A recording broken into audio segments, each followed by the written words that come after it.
Hello student, आज हम बहुभुज के अंतर्गत देखने वाले हैं चतुर्भुज के अलग अलग प्रकार के बारे में और उनके गुणों के बारे में। मैं हूं परमानंद पटेल। स्वागत है आपका आपके अपने चैनल पीएन पटेल क्लासेस पर। यदि आप मैथ्स का एक क्रमबद्ध अध्ययन करना चाहते हैं तो हमारे चैनल के साथ जरूर जुड़िए, हमारे चैनल को सब्सक्राइब कीजिए और हर वीडियो के डिस्क्रिप्शन बॉक्स में जो व्हाट्सएप ग्रुप का लिंक दिया हुआ है उसके माध्यम से आप हमारे WhatsApp group PN Patel classes join कर सकते हैं और अपने संबंधित समस्या शेयर कर सकते हैं और उसका समाधान प्राप्त कर सकते हैं। तो आइए देखते हैं चतुर्भुज के बारे में। वैसे चतुर्भुज जो है कई प्रकार के होते हैं, लेकिन यहाँ पर हम लोग कुछ खास चतुर्भुज के बारे में हम लोग देखने वाले हैं।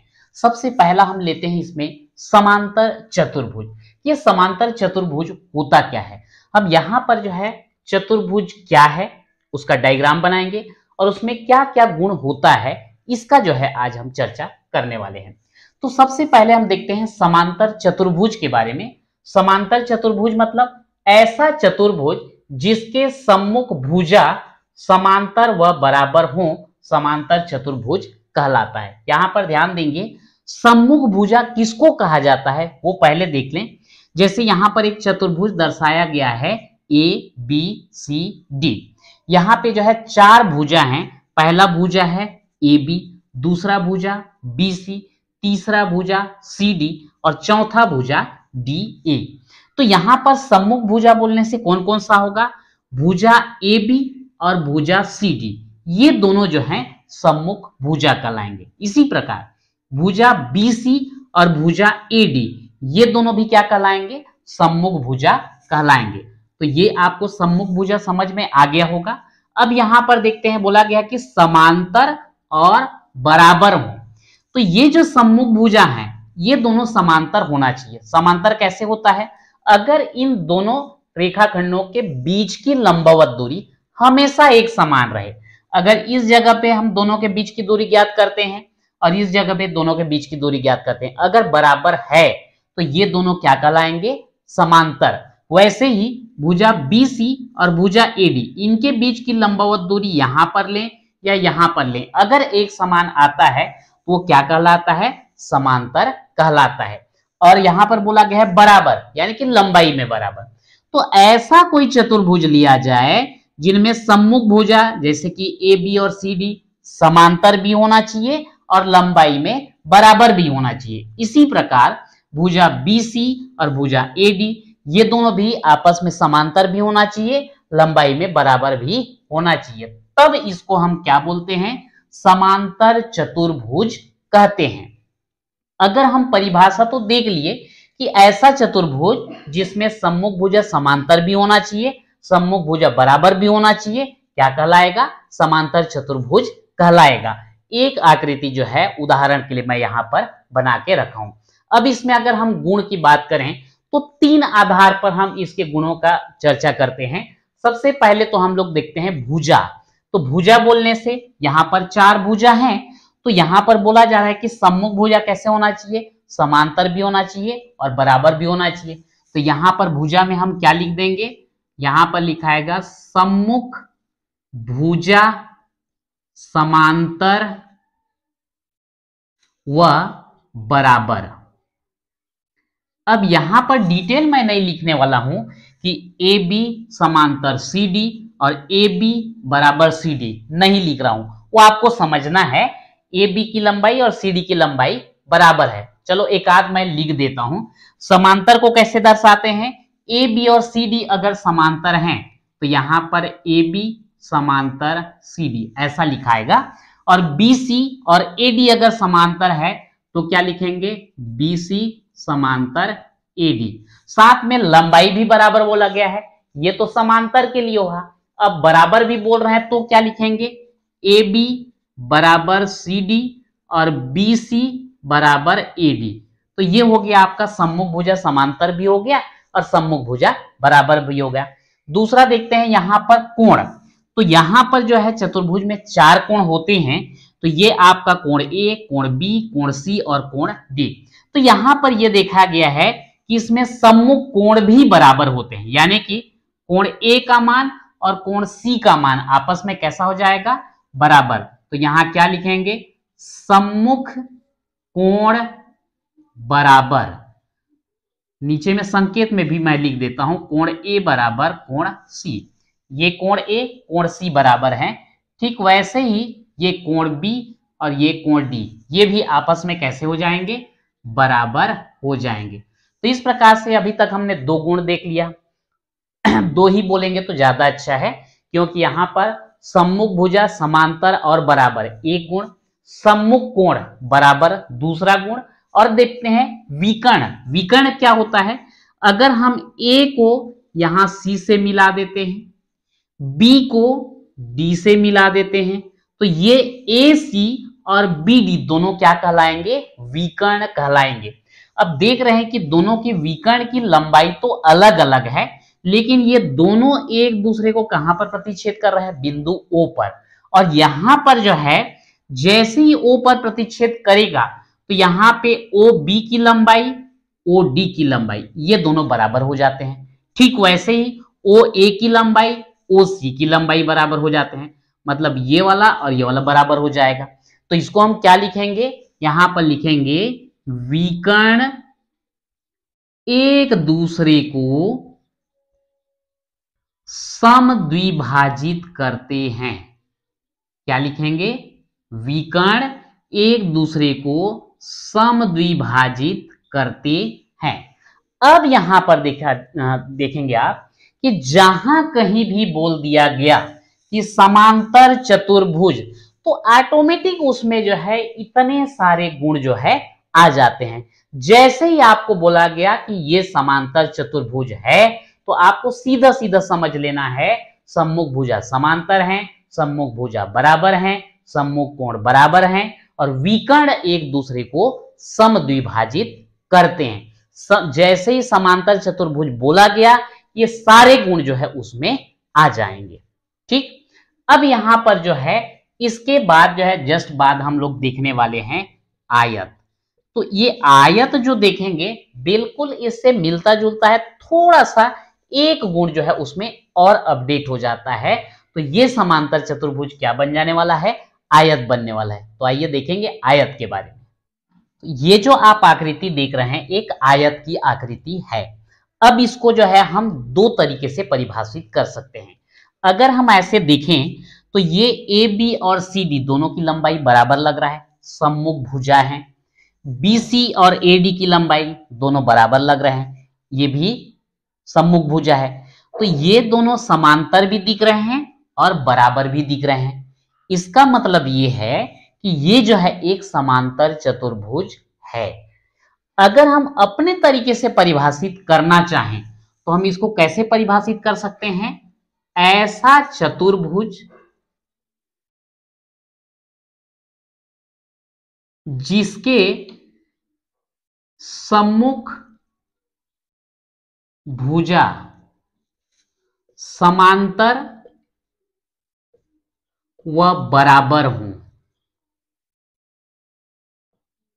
तथा ये चारों कोण कितने कितने अंश के दिख रहे हैं, 90-90 अंश के। तो हम क्या लिख सकते हैं, ऐसा चतुर्भुज जिसके सम्मुख भुजा समांतर व बराबर हो तथा प्रत्येक कोण 90 अंश का हो,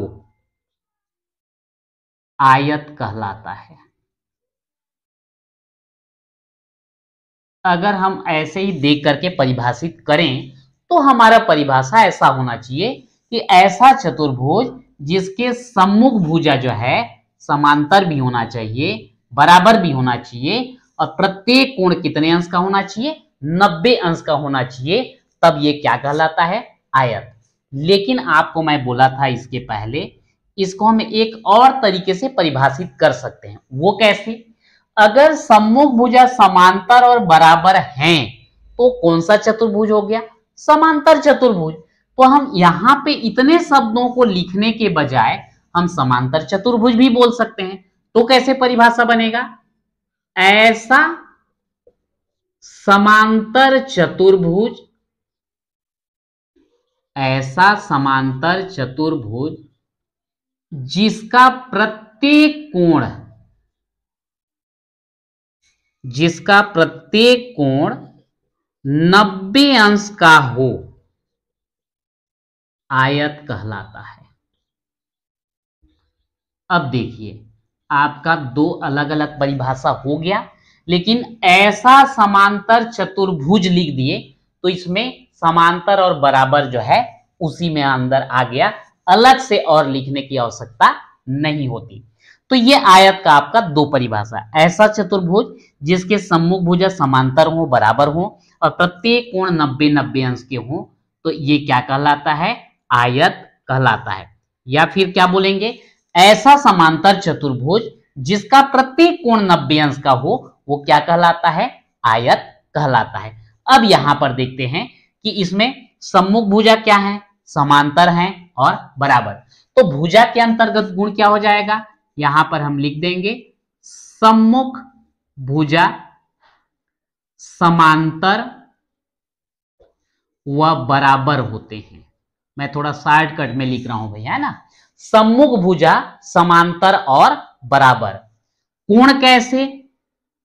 अब यहां पर बोल सकते हैं कि सम्मुख कोण बराबर होते हैं, ऐसा तो हमको बोला गया था किसमें? समांतर चतुर्भुज में। तो यहां भी तो सम्मुख कोण बराबर हैं, ये भी 90 अंश तो ये भी 90 अंश, ये 90 अंश है तो ये भी 90 अंश, तो सम्मुख कोण बराबर हैं, पर साथ में चारों कोण बराबर हैं और चारों कितने अंश के हैं? 90 अंश के हैं। तो यहां पर हम लिख सकते हैं सम्मुख कोण बराबर व प्रत्येक कोण 90 अंश का। ठीक, सम्मुख कोण तो बराबर होते हैं क्योंकि समांतर चतुर्भुज है, तो सम्मुख कोण को तो बराबर होना ही पड़ेगा, लेकिन प्रत्येक कोण कितने कितने अंश के हैं? 90-90 अंश के हैं। अब इसके बाद देखते हैं, अगर ए को सी से मिलाया जाए विकर्ण बनता है, बी को डी से मिलाया जाए ये भी विकर्ण बनता है। ये दोनों विकर्ण की लंबाई कैसा होगा? बराबर होगा। और समांतर चतुर्भुज की वजह से ये विकर्ण एक दूसरे को कैसे करते हैं? समद्विभाजित करते हैं। तो यहां पर लिखेंगे विकर्ण बराबर होते हैं तथा एक दूसरे को समद्विभाजित करते हैं। अब यहां पर हमको समझना होगा कि भाई दोनों विकर्ण तो बराबर हैं, विकर्ण ए सी और बी डी दोनों की लंबाई बराबर है, बिंदु ओ जो है इनको बराबर बराबर भागों में बांट रहा है, तो ओ ए और ओ सी बराबर हो जाएंगे, ओ बी और ओ डी बराबर हो जाएंगे। लेकिन ए सी और बी डी भी बराबर हैं, इसलिए ओ ए, ओ बी, ओ सी और ओ डी चारों के चारों जो है यहां पर बराबर हो जाते हैं। तो देखिए थोड़ा सा ही अंतर हुआ समांतर चतुर्भुज और आयत में। आयत में जो है प्रत्येक कोण 90 अंश के नहीं होते, सीधा सीधा हम बोल सकते हैं ये जो है ऐसा था समांतर चतुर्भुज, ऐसा। इस किनारे को थोड़ा सा धक्का दे करके ये जो तिरछा गया है उसको हमने ऐसा सीधा बना दिया, तो ये भी सीधा बन जाएगा ऐसा, और ये जो है आपका क्या बन गया?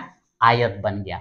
तो समांतर चतुर्भुज में कुछ एक्स्ट्रा गुण जब ऐड कर दिया जाता है तो वो क्या बन जाता है? आयत। प्रश्न आता है इससे संबंधित कि क्या प्रत्येक आयत जो है समांतर चतुर्भुज है?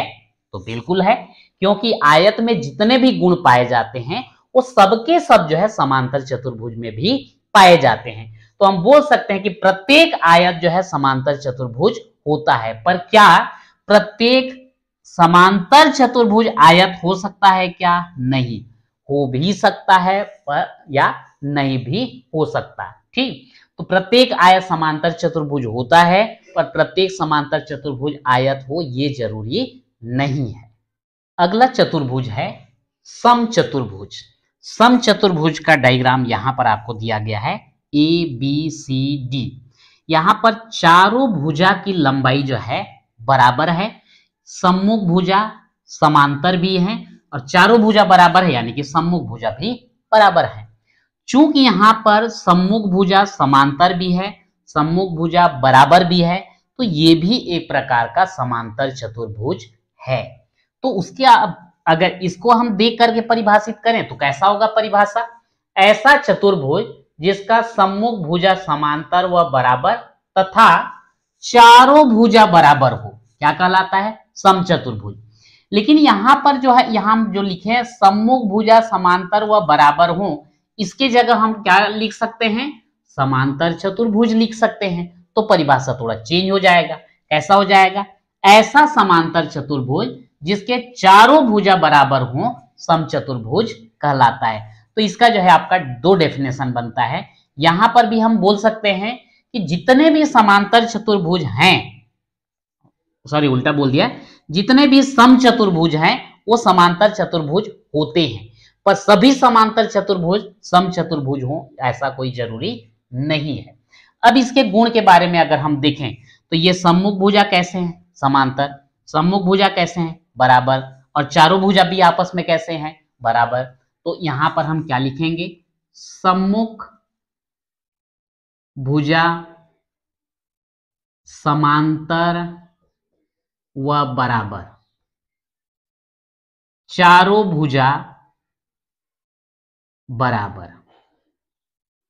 या ऐसा भी लिख सकते हैं कि इसके सम्मुख भुजा समांतर और चारों भुजा बराबर होते हैं। कोण की बात करें तो निश्चित रूप से सम्मुख कोण कैसे हो जाएंगे? बराबर हो जाएंगे। तो इसका अगला गुण आपका आ जाता है सम्मुख कोण बराबर। विकर्ण की बात करें तो ए को सी से मिलाया जाए, बी को डी से मिलाया जाए, तो इस कंडीशन में दो विकर्ण मिलते हैं।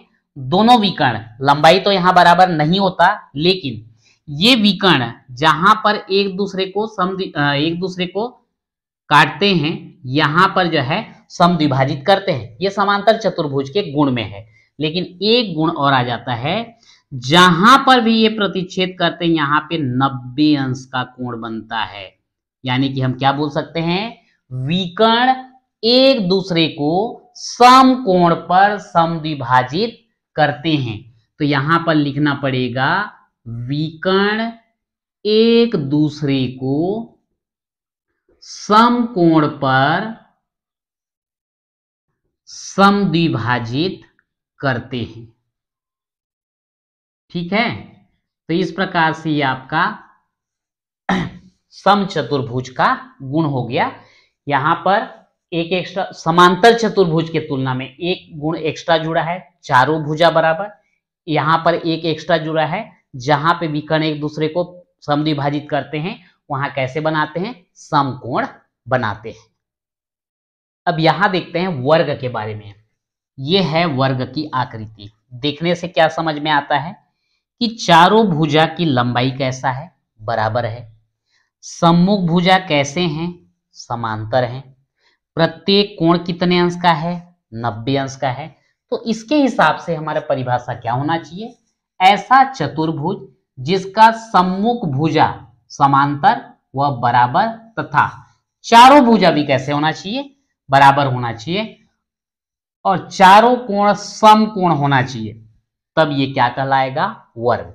चूंकि सम्मुख भुजा समांतर और बराबर की बात करते हैं, यानी कि ये क्या है?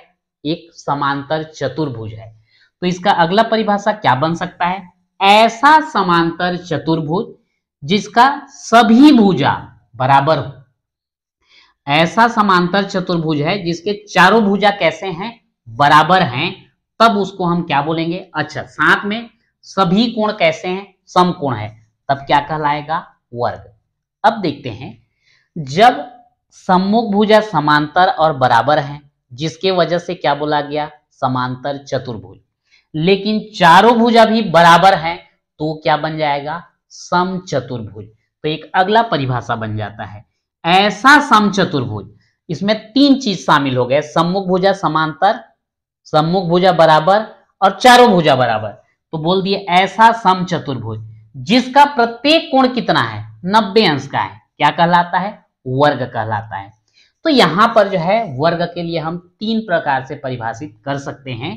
अगर हम इसके गुण की बात करें, भुजा अगर देखें, सम्मुख भुजा समांतर व बराबर और चारों भुजा बराबर, एकदम एग्जैक्ट है, ये बिल्कुल ऐसा ही होगा। कोण की बात करें तो सम्मुख कोण बराबर बताया गया था समचतुर्भुज में, लेकिन यहां पर सम्मुख कोण बराबर भी होंगे और प्रत्येक समकोण भी होगा। तो यहां पर लिख देंगे हम प्रत्येक कोण समकोण होगा। ठीक, और इसके बाद विकर्ण की बात करें तो विकर्ण की लंबाई भी बराबर। यहां लिखा गया था विकर्ण एक दूसरे को समकोण पर समद्विभाजित करते हैं, वो समचतुर्भुज का है तो बिल्कुल वो तो होगा ही। अगर हम ऐसा मिला देते हैं तो ये एक दूसरे को समद्विभाजित करेंगे और यहाँ पर समकोण भी बनेगा। लेकिन एक और क्या आ जाएगा, विकर्ण की लंबाई भी आपस में बराबर होते हैं। तो यहां पर हम लिख देंगे विकर्ण बराबर होते हैं, विकर्ण एक दूसरे को समकोण पर समद्विभाजित करते हैं। तो इस प्रकार से यहां पर हमने जो है 4 प्रकार के चतुर्भुज के बारे में पढ़ा, समांतर चतुर्भुज, समचतुर्भुज, आयत और वर्ग। उम्मीद है आपको समझ में आया होगा। और किताब में जो है इस सभी चारों चतुर्भुज के बारे में जो है उनके गुणों को अलग अलग डिवाइड करके भुजा, कोण, विकर्ण के आधार पर जो है उसको दर्शाया गया है। आप उसको जो है एक बार जरूर देखिएगा, आपको और अच्छे से क्लियर समझ में आ जाएगा। तो आज के वीडियो में इतना ही, मिलते हैं नेक्स्ट वीडियो में।